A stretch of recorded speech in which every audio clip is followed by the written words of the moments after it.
Qui vont réécouter. C'est donc les prophéties réalisées. Vous savez que notre peuple a eu le bonheur, Baruch Hashem, d'avoir été considéré comme le peuple du livre. Et en tant que tel, le portable, c'est bien. Voilà.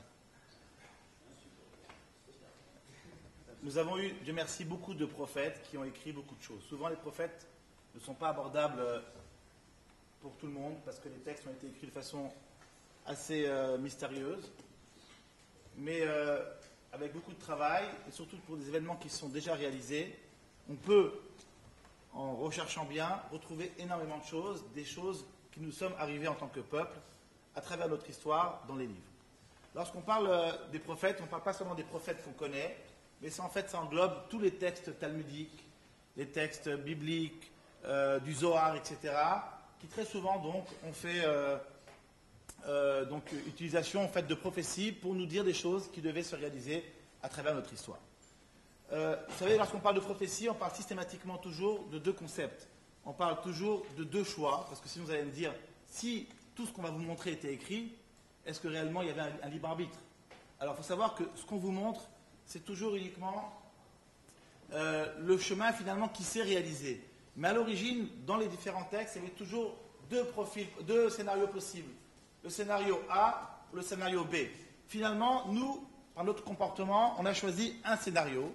Et maintenant, on est effectivement, après que l'événement soit réalisé, et donc après coup, il y a un seul qui finalement est valide. Mais à l'origine, les deux scénarios pouvaient se réaliser. Et donc, dans tous les cas, on avait réellement un libre arbitre de choisir le scénario A et le scénario B. Finalement, lorsqu'on parle maintenant du passé qui s'est réalisé, on parlera toujours d'un seul scénario, celui qui s'est réalisé, évidemment. Alors, lorsqu'on parle du XXe siècle, puisque le sujet qu'on a choisi ce soir, c'est réellement, essentiellement, les prophéties qui sont réalisées au XXe siècle. D'après vous, quels sont les deux événements les plus importants qui ont eu lieu pour le peuple juif au XXe siècle? Exactement. Donc, il serait normal de retrouver ces deux événements dans les prophètes. Ça va être le but de notre conférence, d'accord? Alors, pour ça, j'ai besoin de commencer par une petite introduction pour nous retracer un petit peu le contexte historique dans lequel le peuple juif se retrouve aujourd'hui, dans ces conflits, à travers nos origines. Alors, je commence. Je n'ai pas mon truc laser, j'excuse, mais donc vous avez tous mis ici. Origine des conflits d'Israël. Alors, à l'origine, on a qui? Abraham. Abraham, c'est qui? C'est vous. C'est nous. C'est notre ancêtre. D'accord? C'est Abraham Avinu. Je m'appelle Abraham aussi. Abraham avec Sarah, sa femme, naquit Isaac. Mais avec sa servante Agar, naquit Ishmaël. Oui, mais quand? Dans le ventre de leur mère, c'est important parce qu'on cherche toujours l'origine de l'antisémitisme. Alors vous avez ici donc, regardez bien, donc dans la Genèse, ici, on nous ramène que, j'encadre le passage qui me concerne, quand les enfants s'entrepoussés dans son sein, elle dit, quand les enfants s'entrepoussés dans son sein, elle dit, si cela est ainsi, à quoi suis-je destiné? Et elle alla consulter le Seigneur. On parle de qui? De Rebecca, d'accord? Qui était enceinte.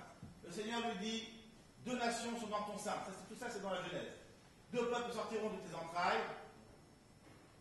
Un peuple sera plus puissant que l'autre, et l'aîné obéira au plus jeune. Donc on voit ici que même dans le ventre même de leur mère, il y avait déjà ici un conflit qui opposait d'un côté Esav, et de l'autre côté, Yaakov. Le Midrash raconte que lorsqu'il passait devant une synagogue, c'était Yaakov qui voulait sortir, et lorsqu'il passait devant une maison d'idolâtrie, c'était Esav qui voulait sortir. Donc ceux qui tentent d'expliquer l'antisémitisme pour toutes sortes de raisons, parce que le juif détient toutes les postes clés dans les administrations, ou parce qu'il est plus riche, ou parce qu'il a le nez crochu, ou les cheveux, ce que vous voulez, finalement, c'est faux. On voit que l'antisémitisme commence même dans le ventre de leur mère, un conflit d'identité à l'essence même de leur naissance, qui finalement va les faire se confronter durant toute notre existence en tant que juifs, jusqu'à la fin des temps, comme vous le savez très bien, Halacha, Esav, Sonel et Yaakov. Alors, très bien, ensuite on nous dit que Yaakov a pris le droit d'aînesse à son frère Esav, il a dû s'enfuir de son frère pour se sauver de sa vengeance. Il est parti chez son oncle Lavan à Haran. Il est resté combien de temps à Haran? 21 ans. 7 ans pour Rachel qu'il n'a pas eu. 7 ans pour Rachel qu'il a eu. Donc ça fait 14 ans pour une femme. Hein. Et là, monsieur le rabbin, ça fait 2 ans que je cours après, pas un regard. Enfin, je dis la Aziz. 14 ans. 6 ans, pardon, 7 et 7. 6 ans pour élever les enfants. Et à la 21e année, c'est lui. Alors, à la 21e année, voilà que Yaakov s'apprête à revenir sur la terre d'Israël. C'est le premier juif qui fait sa alia en fait. Le premier retour, le premier exilé. Il a dû s'enfuir de la colère de son frère, donc il est parti habiter, enfin il est parti donc, chez son oncle Lavan à Haran, et finalement il veut revenir sur sa terre. Qui s'interpose sur son chemin à ce moment-là? Esav, ennemi juré d'Israël. Regardez comment ça se passe, c'est très important pour la suite de l'histoire. Alors on nous ramène ici. Donc, c'est d'adapter, peut-être qu'on rapproche un tout petit peu l'écran, quelqu'un peut. Non, vous reculez, vous reculez. Non, au contraire. Attention à Marcel le fil. Hein. Voilà. Donc ça rend bien.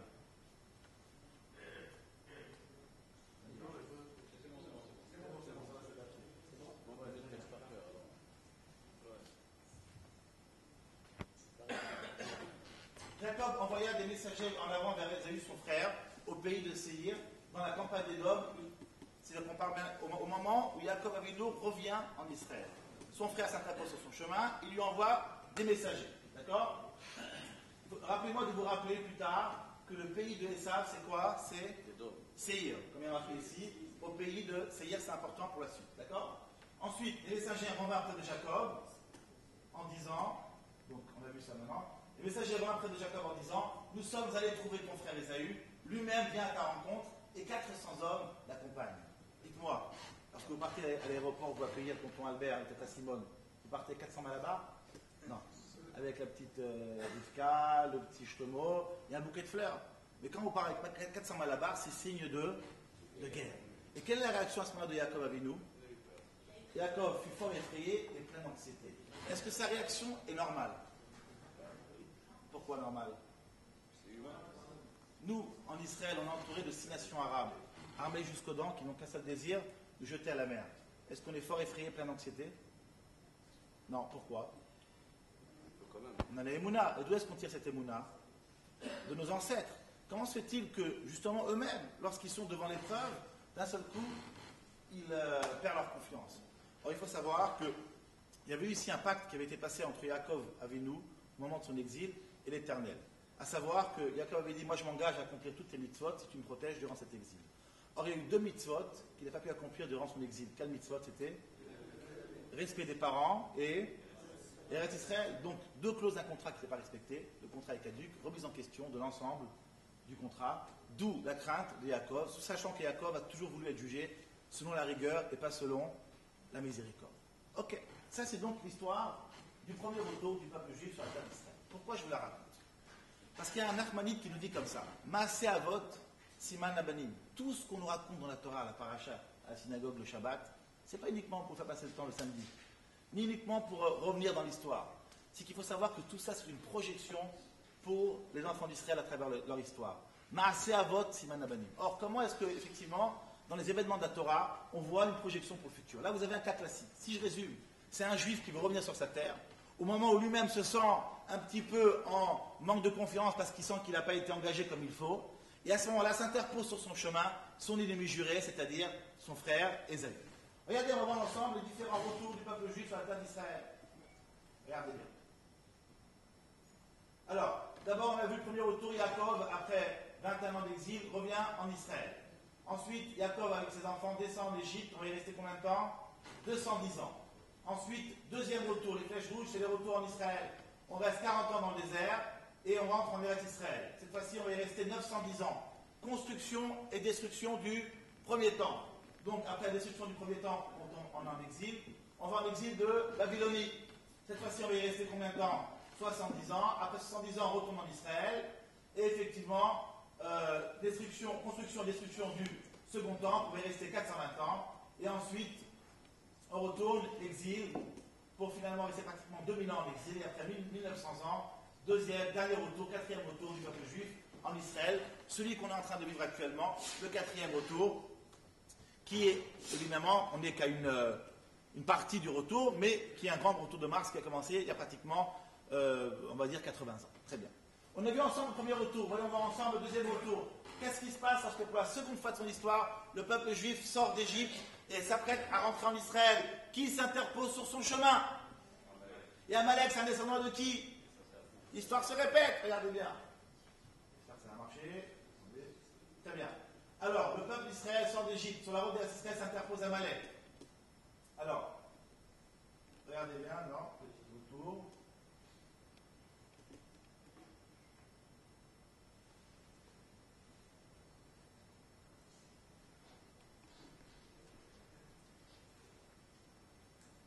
Alors, je vais juste me rapprocher pour que vous puissiez venir. Donc, au moment où il s'apprête de rentrer en Israël, Amalek s'interpose, la Torah nous dit comme ça. Il campèrent à Rephidim où il y avait point d'eau à boire pour le peuple. Le peuple querella Moïse en disant, donne-nous de l'eau que nous buvions. Donc qu'est-ce qu'on voit ici? On voit révolte. Moïse leur répondit, pourquoi me cherchez-vous querelle? Pourquoi tentez-vous le Seigneur? Juste après, verset 8, Amalek survint et attaqua Israël ou à Rephidim. C'est normal, s'il campe à Rephidim, vous voyez qu'il les attaque. À Sarcelles, non. Or, il n'y a pas de répétition dans la Torah. Rephidim, ici, c'est une allusion. Rachid nous explique, Rafou Yadaïm, ça veut dire quoi Rafou Yadaïm? Ils ont baissé les bras, ils se querellent avec Moïse, avec Akadosh Baruch Hu, donc ils se relâchent dans leur engagement vis-à-vis d'Akadosh Baruch Hu. On s'apprête à rentrer en Israël, s'interpose sur son chemin, l'ennemi juré du peuple juif, descendant de Essa, c'est-à-dire Amalek. Donc l'histoire se répète. On avait vu ensuite, troisième retour, au moment où, pour la troisième fois de notre histoire, on s'apprête à rentrer en Israël, à la fin de l'exil de Babylonie. 69e année. Quel est l'événement important qui intervient à ce moment-là pour le peuple juif? À la fin, très bien. Aman. Aman, c'est un descendant de qui? Amalek, qui est descendant de Esav. Et qu'est-ce qu'il voulait faire Aman? Détruire le peuple juif. Détruire le peuple juif. L'histoire se répète. On s'apprête à rentrer en Israël pour la troisième fois de notre histoire. Aman, descendant de Amalek, descendant de Esav, veut nous détruire de la même façon. Alors le projet initial d'Aman, je vous le montre ici. Alors, dans la Megillat Esther, on nous explique et par les courriers, les lettres, un dîner, un grand festin donné par le roi Assyrus, qui avait convié tous les juifs. Mordechai, qui était le grand de la génération, avait dit de ne pas participer à ce festin parce que c'était un début d'assimilation. Malgré tout, les juifs ont participé à ce festin. Relâchement de leur engagement vis-à-vis du peuple juif. L'histoire se répète. Maaseh Avot, Siman Abanim. On s'apprête à rentrer en Israël. On se relâche et s'interpose sur notre chemin notre ennemi juré du peuple juif, c'est-à-dire cette fois-ci un descendant de Haman. Alors, petite remarque, détruire, exterminer et anéantir. Regardez bien, ce terme a priori se répète, c'est une répétition, détruire, exterminer, anéantir. Regardez ce que dit le Gaon de Vilna il y a déjà 250 ans. C'est quoi anéantir? Afilou et agoufim ametim, même les cadavres. La belle minaolam, les faire disparaître du monde, aller des sréphas en les brûlant, chez l'Oïcher, chez Israël Baolam, de façon à ce qu'il ne reste même pas le souvenir d'Israël dans le monde. Ça vous dit quelque chose, ça, brûler des cadavres?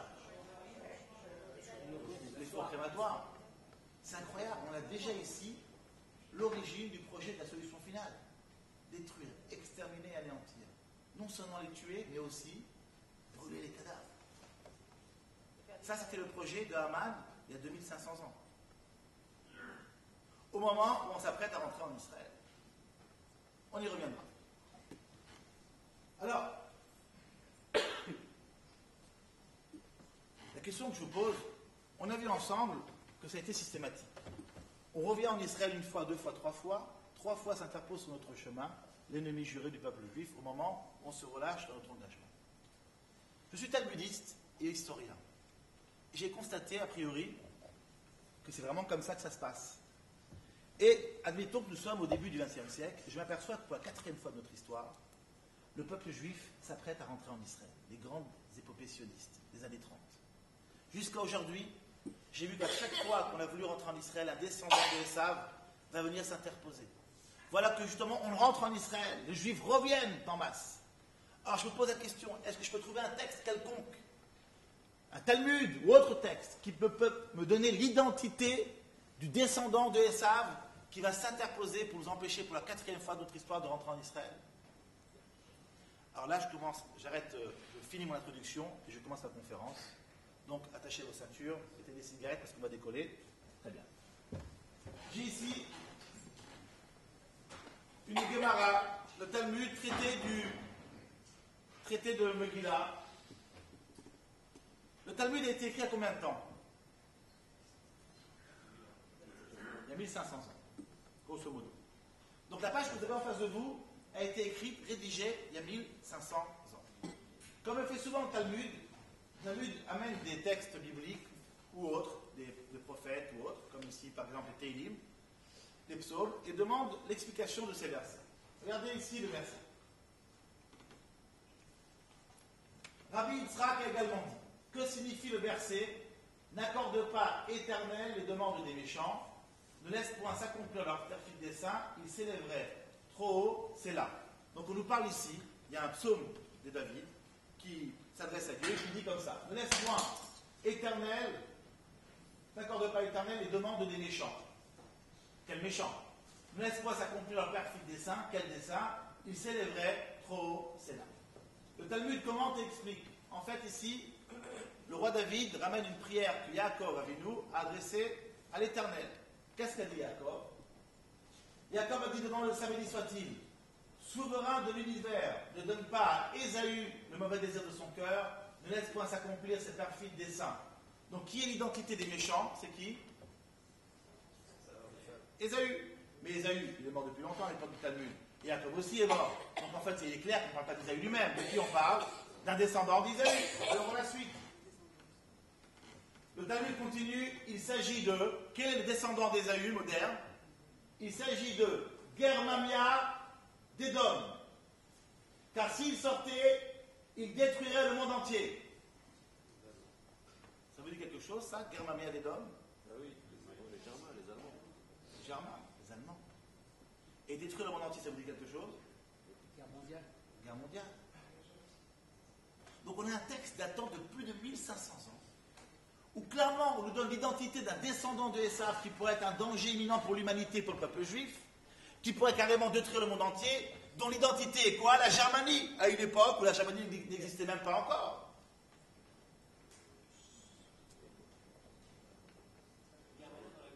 Ben, c'est Agmara. Il faudrait peut-être, disons que l'écran n'est pas assez grand pour qu'on puisse le voir clairement. Clairement, Germanie. Alors, non, c'est pas clair. Pourquoi? Parce qu'en fait, ici, on a un problème. Il n'y a pas marqué Germamia, il y a marqué Germamia, avec un M. Dans notre Talmud à nous, le terme employé, c'est Germamia, la Germamie. Et nous, on cherche quoi? La Germanie. C'est pas la même chose, Germamie, Germanie. D'accord?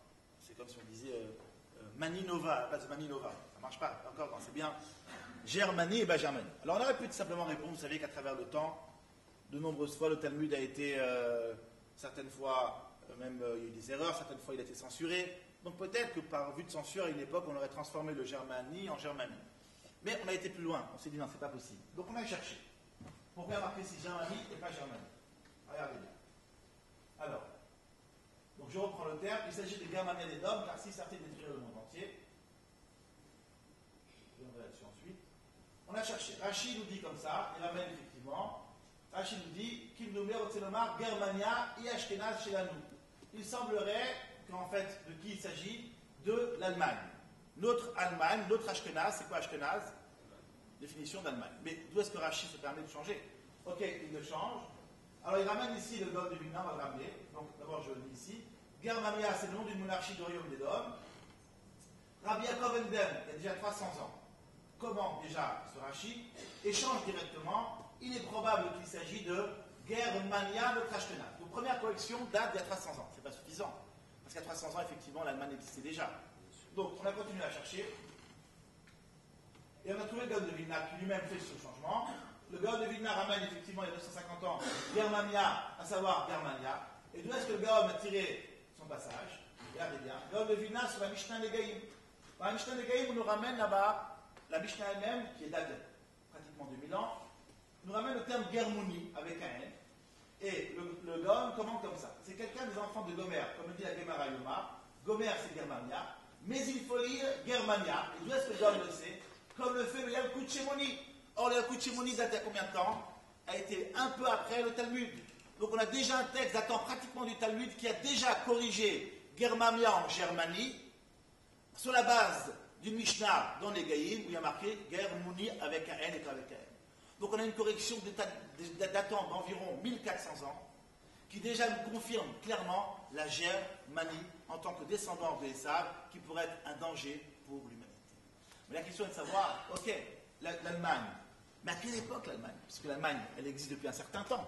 Là, le Talmud ne donne pas l'identité ou la date pendant laquelle l'Allemagne devient un danger en tant que pour qu'il pourrait détruire le monde entier. Alors on a cherché, regardez bien, on reprend la Gemara. Juste pour monter un tout petit en arrière.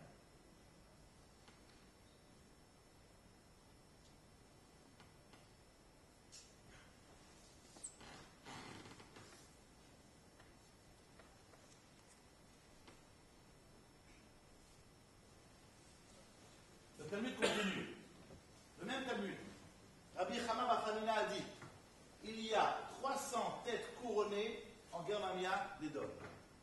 Ça vous dit quelque chose, ça, 300 têtes couronnées en Germania des Dômes? Comme une sorte de carte d'identité. L'Allemagne est composée de 300 têtes couronnées. On a cherché, regardez ce qu'on a trouvé.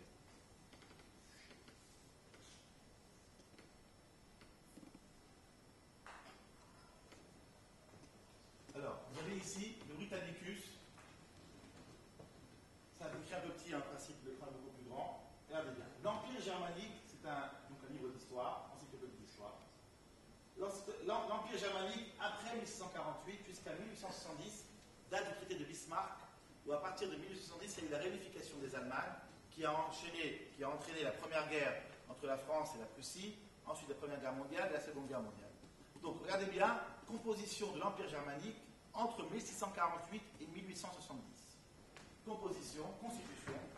L'Empire se compose de quelques 300 États souverains qui ont perdu le sentiment d'une communauté impériale.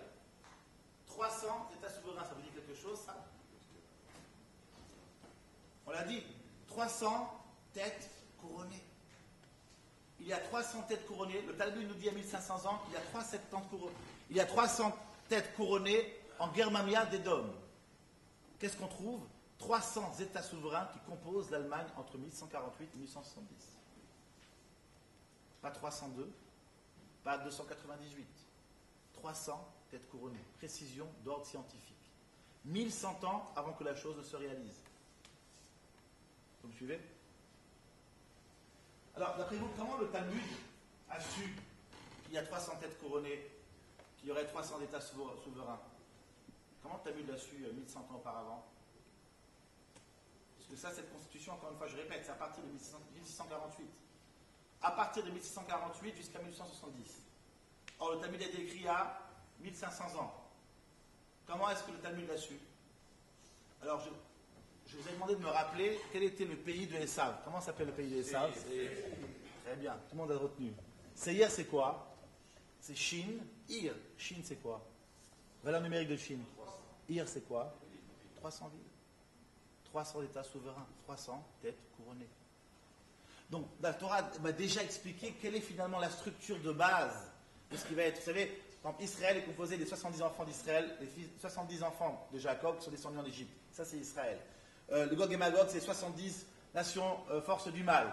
Esav, lui, est composé de 300 particules qui sont en fait des têtes couronnées. Et comme le dit ici le texte, 300 États souverains qui ont perdu le sentiment d'une communauté impériale. 300 particules qui, lorsqu'elles se réunissent en 1870, leur perfide dessein s'accomplit.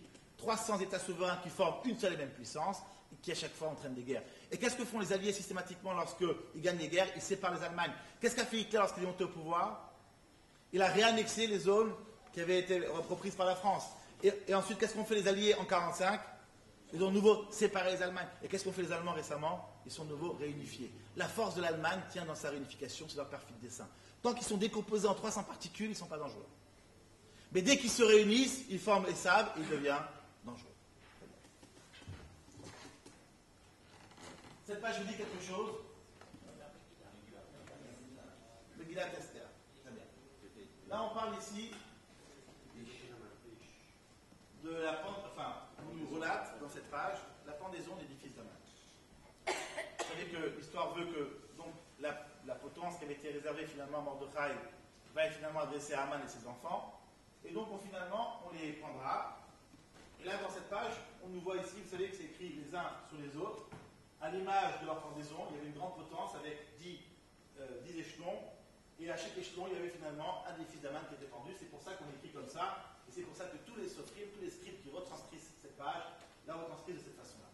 Or, il faut savoir que depuis qu'on connaît cette page, vous voyez, c'est celle qu'on lit d'un seul coup à la synagogue, d'un trait, sans s'arrêter, on retient sa respiration, et puis on dit Ve'et par Shodata, etc., Ve'et Aseret Benam. Depuis qu'on connaît cette page, tous les scripts qui la retranscrivent avec 4 anomalies, sans que personne n'avait jamais expliqué pourquoi ces anomalies. Je commence. Dans le nom Parshan Data, le tav est écrit en petit. Vous avez ici un tav taille normale. Est-ce que vous le voyez ou vous ne le voyez pas? C'est trop petit. Dans le nom Parmashta, vous avez un shin en petit. Là, vous avez un shin taille normale. Dans le nom Vaizata, vous avez un zaïn en petit. Donc 3 lettres, tav, shin, zaïn, qui sont écrits en petit. Et pour finir, le vav est ici écrit en grand. Là, vous avez ainsi un vav taille normale. Souvent dans la Torah, il y a des lettres qui sont écrites en petit. Il y a plein de commentaires qui expliquent pourquoi ces lettres ont été écrites en petit. Mais là, personne n'a jamais expliqué pourquoi ici, on les a écrites en petit. Ensuite, dans le texte lui-même, on ne comprend pas. À Suse, la capitale, les Juifs ont tué et exterminé 500 hommes, ainsi que les 10 fils d'Aman. Qu'est-ce qu'on apprend? Que les 10 fils d'Aman, ils ont été tués. Quelques versets plus loin, le roi demande à Esther, as-tu encore une demande à présenter? Elle te sera accordée. Un souhait exprimé sera réalisé. Esther répondit au roi, si tel est le bon plaisir du roi, qu'il soit permis aux Juifs d'en Suse de faire demain encore ce qu'ils ont fait aujourd'hui, et que les 10 fils d'Aman soient pendus à la potence. Attends. Qu'est-ce qu'elle demandera? De prendre des cadavres et de les... Ça a un sens. On parle d'un roi hyper puissant. Le roi Cyrus, maître sur 127 provinces. 2 fois et demi George Bush. Tout puissant. Il demande à Esther, tu veux que quelque chose je te donne? Qu'est-ce qu'elle répond? Tu prends les 10 cadavres de Haman, là, les 10 enfants d'Haman, et tu les pends à la potence. Ah bon, ça tu veux? Ouais, ça je veux. C'est bizarre, non, comme demande. Vous savez qu'on dit que dans la Megillat Esther, le nom de Dieu n'apparaît pas, mais il y est caché. D'où le nom de Megillat Esther. Esther, ça veut dire quoi? Caché. Aleph, c'est terre, mais Aleph, c'est qui? C'est Dieu. Cette terre est cachée. Alors, s'il est caché, il est où? On dit qu'à chaque fois qu'il y a marqué le roi Cyrus dans la Megillat Esther, de qui il s'agit? Du roi Cyrus. Mais quand il s'agit du roi tout court, de qui il s'agit? Selon ça, Esther répondit au roi. Qui est le roi ici? Hachem. Encore pire. Là, c'est Hachem qui demande à Esther, ce que tu veux, je réalise. Et qu'est-ce que Esther répond? Prends des morts, des cadavres et prends-les. Ça n'a pas de sens. Tentons de donner une explication à ces mystères. Là, vous avez ici une Megillat Esther datant du Moyen-Âge. Eh bien, vous me confirmez que ce n'est pas une erreur contemporaine. Vous avez ici, vous avez vu les 10 enfants d'Aman à la potence. Et là, vous avez le Tav, le Shin, et le Zaïn, et le Grand Vav. Donc, mêmes anomalies depuis très très longtemps. Très bien. Ça vous dit quelque chose, cette photo? Procès de Nuremberg. Alors, pour vous rafraîchir la mémoire, pour ceux qui ont oublié, Nuremberg, c'est le procès où, après la Seconde Guerre mondiale, les forces alliées, surtout les Américains, ont arrêté les principaux responsables des crimes nazis perpétrés durant la Seconde Guerre mondiale, ceux qu'ils ont pu arrêter, ceux qui étaient encore vivants, ceux qui ne sont pas échappés, et leur ont fait un procès à grand spectacle qui a duré pratiquement 1 an. C'était le premier grand procès où on jugeait finalement une nation pour des crimes de guerre. Et c'était très important, c'est aussi en même temps un témoignage pour l'histoire et en même temps un élan de justice qui était important pour faire comprendre au peuple qu'on ne pouvait pas tuer impunément.